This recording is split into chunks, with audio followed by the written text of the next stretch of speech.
Rebonjour les amis, voilà. Ah, donc, mon problème c'est que je cherchais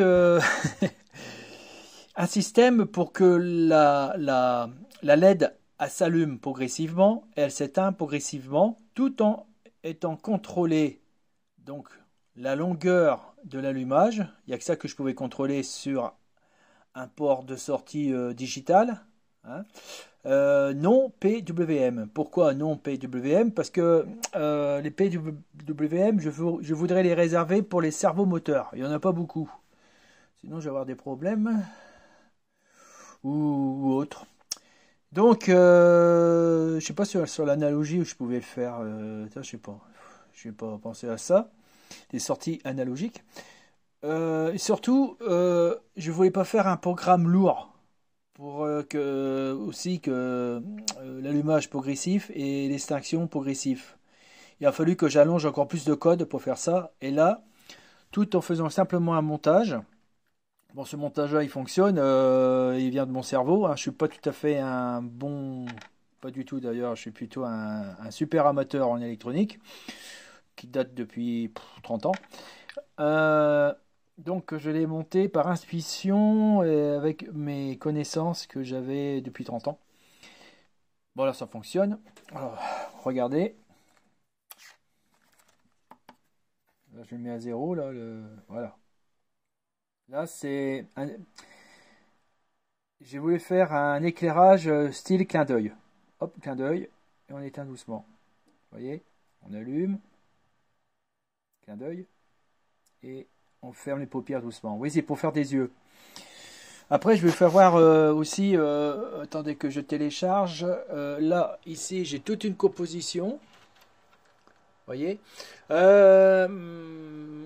Donc, j'ai récupéré ça sur le Bli que j'ai modifié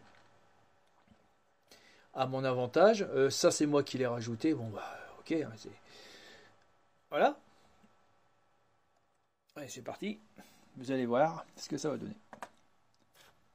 Toute une composition lumineuse différente les uns des autres. Je pourrais en avoir 4.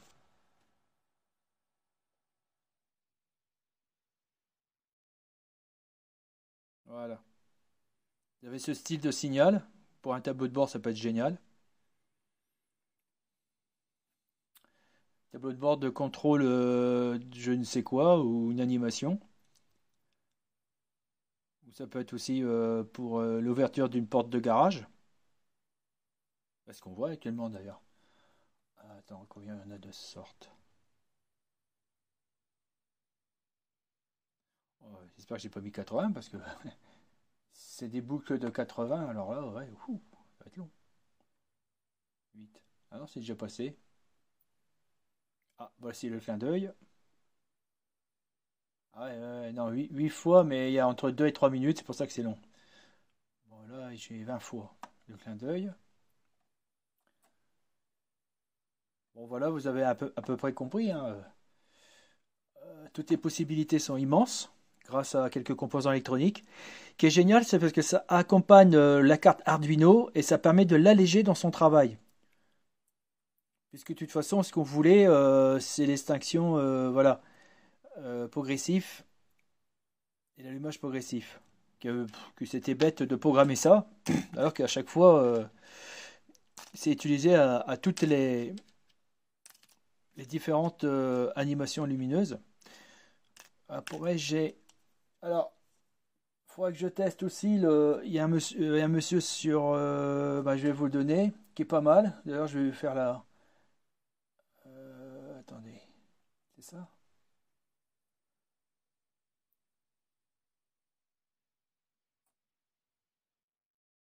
Ça, c'est un gros clin d'œil, ça. Ok. Voilà. Je pense que je pourrais le modifier, son système. Et après.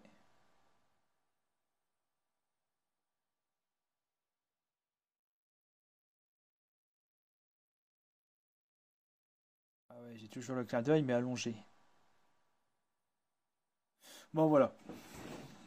Voilà, vous avez compris. Donc. Là voilà, c'est ce youtubeur, il a un super truc. Allez voir.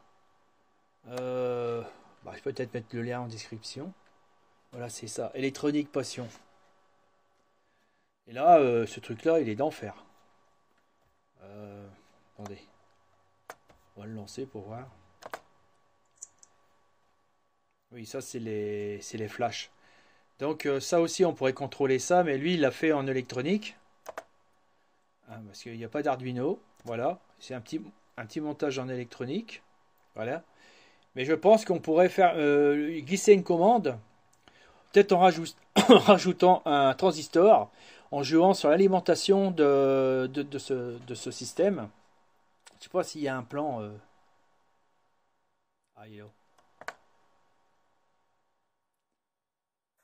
Des oscillateurs, ouais. Des petites Alors, je ne sais têtes pas un peu pourquoi je suis spéciales. arrivé là. Difficile Alors de là, comprendre le je n'ai fonctionnement. pas compris. Bien, on va essayer de... Ouais, c'est intéressant les oscillateurs, mais j'ai pas compris pourquoi je suis arrivé là. De temps en temps, il me fait des bugs. Bizarre, hein. Où est son schéma? Voilà. Ici, on pause. Voilà. Donc, je pense que je pourrais peut-être contrôler l'alimentation, l'ouverture et la fermeture du flash en glissant ici. Là, je vois qu'il y a un 1 kOhm. Je mets ma sortie digitale entre deux. Soit par un transistor qui commanderait le transistor qui donnerait l'ouverture pour que ça circule. Et je pense pas que il y aura une influence avec ce condensateur. Je pense pas. Je pense pas qu'il y aurait un retour de courant par là. Parce que des fois, il faut se méfier. Une fois, le courant peut passer par l'autre côté. Mais là, vu qu'il y a une batterie, la batterie, c'est clair, elle va s'opposer. C'est un peu comme la batterie. C'est comme un. Ça s'appelle. On peut pas envoyer du courant sur la batterie, à moins de mettre une pile beaucoup plus forte. Mais là, on met pas de pile plus forte. Mais par contre, si, parce que. Enfin, non. Mais l'alimentation du sortie digitale, elle va alimenter. Donc, elle fait une impulsion de plus 5 volts et moins 5 volts. Donc ça peut être une impulsion soit au carré ou constant. Donc il faudra absolument le mettre ça sur la masse. Alors, ce qui m'embête, c'est que c'est 12 volts. Je voudrais savoir si on peut pas baisser ça à 5 volts. Donc si on baisse ça à 5 volts, est-ce que ça va avoir une influence? Voilà, c'est ça le problème. Par contre, il a mis une LED, mais sans protection. Waouh! Il n'a pas peur. Alors c'est possible que la LED elle fonctionne, hein, mais au bout de, je sais pas moi, de 200 fois le flash, et ben, elle peut cramer. Bien ce coup, paf, ça marche plus. Voilà. Moi, je mettrais une protection quand même à la LED. Au moins 100 ohms. Hein, faut être prudent. Et donc, l'impulsion, c'est pareil. Quand je vais envoyer une impulsion, je vais mettre une résistance entre deux aussi. Par rapport, bah oui, parce qu'il y aura soit un transistor ou en direct. Si en direct, ouais, je préfère le mettre entre deux résistances pour la protéger, hein, quand même. Ou peut-être avec une diode, je ne sais pas. Ouais, peut-être mettre une diode. Donc la sortie, elle enverrait le positif sur ce réseau, mais il n'y aura pas de retour avec le négatif. Donc ça fera une protection en quelque sorte. Ouais. Donc il n'y aura que simplement oui, du positif. Mais alors, dans ce cas-là, donc ça serait la sortie qui va alimenter ce système-là. Bah, et pourquoi pas, hein, parce qu'il faut voir, j'ai le droit à 400 mAh. Au-delà, ça surchauffe la sortie de la carte Arduino, c'est-à-dire de l'Amiga, c'est ça, Amiga, je ne sais plus combien, 328p là. Et on risque de cramer la sortie, ça m'est déjà arrivé. Voilà. Voilà les amis, donc ça je vais faire cette partie-là. Vu l'heure, oh là là, j'ai plus beaucoup de temps. C'est catastrophique. Alors donc, je vais vous donner le schéma, je vais faire ça sur un tableau.